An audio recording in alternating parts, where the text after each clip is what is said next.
نحمده ونصلي على رسوله الكريم أما بعد أعوذ بالله من الشيطان الرجيم بسم الله الرحمن الرحيم 8 أزواج من الضأن 2 ومن المعز 2 قل آذكرين حرم أم الأنثيين أما اشتملت عليه أرحام الأنثيين نبئوني بعلم إن كنتم صادقين ومن الإبل 2 ومن البقر 2 قل أذكرين حرم أم الأنثيين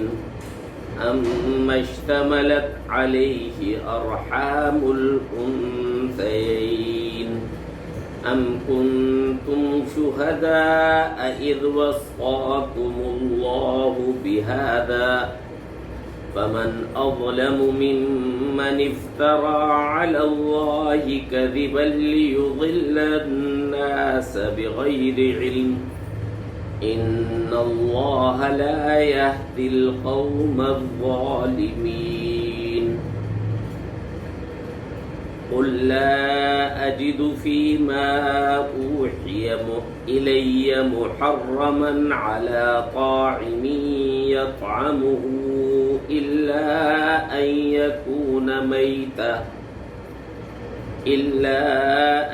يكون ميتة أو دما مسفوحا أو لحم خنزير فإنه رجس أو فسقا أهل لغير الله به فمن اضطر غير باغ ولا عاد فإن ربك غفور رحيم وعلى الذين هادوا حرمنا كل ذي ظفر ومن البقر والغنم حرمنا عليهم شحومهما إلا ما حملت ظهورهما أو الحوايا أو ما اختلط بعظم ذلك جزيناهم ببغيهم وإنا لصادقون فإن كذبوك فقل ربكم ذو رحمة واسعة ولا يرد بأسه عن القوم المجرمين. بزرگان محترم، برادران عزیز، اللہ سبحانہ و تعالی نے ارشاد فرمایا 8 ازواج، 8 جوڑے ہیں، کل 8 جوڑے ہیں، من الضأن 2 ومن المعز 2، 2 صنفیں بھیڑوں کی نسل سے اور 2 صنفیں بکریوں کی نسل سے، یعنی نر اور مادہ بھیڑ، نر اور مادہ بکریاں، یہ 4 ہو گئے۔ قل آذکرین حرم ام الانثیین، آپ ان سے پوچھئے کہ اللہ نے دونوں نروں کو حرام کیا ہے، نر بھیڑ اور نر بکرے کو، ام الانثیین یا دونوں مادوں کو حرام کیا ہے، مادہ بھیڑ اور مادہ بکری۔ اما اشتملت علیہ ارحام الانثیین، یا اس بچے کو اللہ نے حرام کیا ہے جو دونوں نسلوں کی مادہ کے پیٹ میں موجود ہو، کس کو حرام کیا ہے؟ نبئونی بعلم ان کنتم صادقین، علمی بنیاد پر مجھے جواب دو اگر تم واقعی سچے ہو۔ وَمِنَ الْإِبِلِ 2 وَمِنَ الْبَقَرِ 2، اسی طرح اونٹوں کی بھی 2 صنفیں نر اور مادہ اللہ نے پیدا کی ہیں، اور گائے کی بھی 2 صنفیں،